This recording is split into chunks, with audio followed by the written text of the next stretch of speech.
Welcome to the only daily podcast focusing on compliance news of the day. Each morning, start your day with a cup of coffee and Tom Fox, the voice of compliance, to hear about 4 of the top compliance, corruption, or leadership stories you will need to start your day. The Daily Compliance News is a production of the Compliance Podcast Network. First, a word from our sponsor.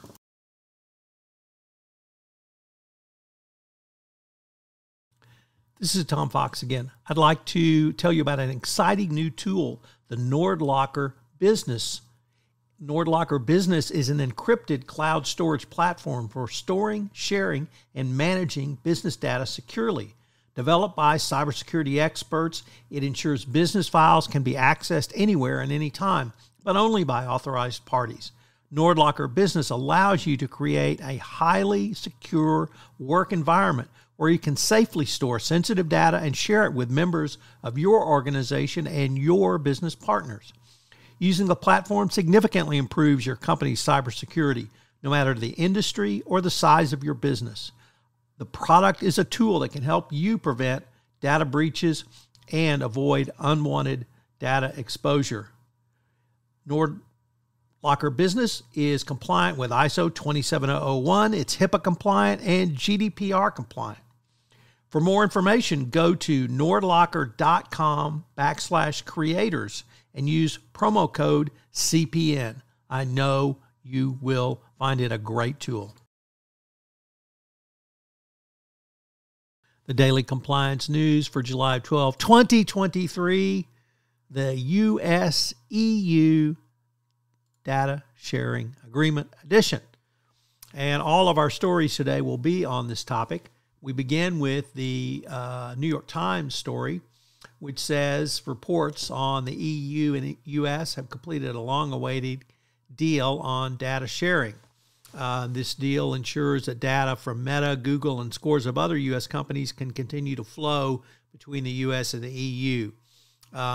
This decision was adopted by the European Commission, and it's the final step in a years-long process and resolves, at least for now, and we'll get into that later, a dispute about the U.S. intelligence agency's ability to gain access to data about EU residents. The debate pitted U.S. national security concerns about EU privacy concerns. The accord, known as the EU-U.S. Data Privacy Framework, gives the Europeans the ability to object when they believe their personal information has been collected improperly by American intelligence agencies. An independent review body made up of American judges called Data Protection Review Court will be created to hear such appeals. First of all, if the EU thinks that the U.S. security agencies won't collect data, well, there's a bridge I'd like to talk to you about in Brooklyn that's for sale. But some of the other articles are from the BBC. Privacy activists slam this deal on data sharing, and they vow to challenge it in court.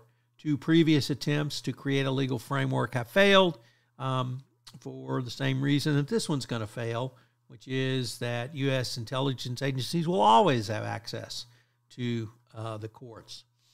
In an article from Yahoo, it reports that Max Schrems, well-known privacy advocate, has already indicated that he will challenge the deal.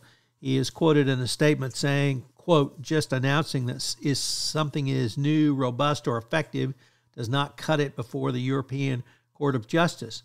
We would need changes in U.S. surveillance law to make this work, and we simply don't have it."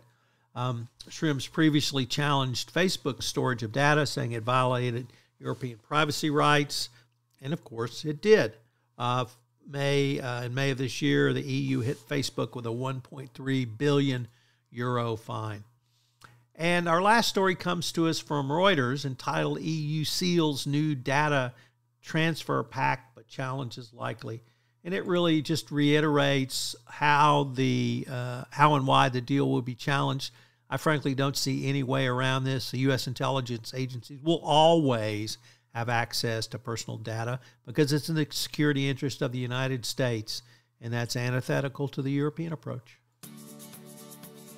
The Daily Compliance News is a production of the Compliance Podcast Network and a proud member of C-Suite Radio. Thanks so much for listening. I hope you'll join me again tomorrow.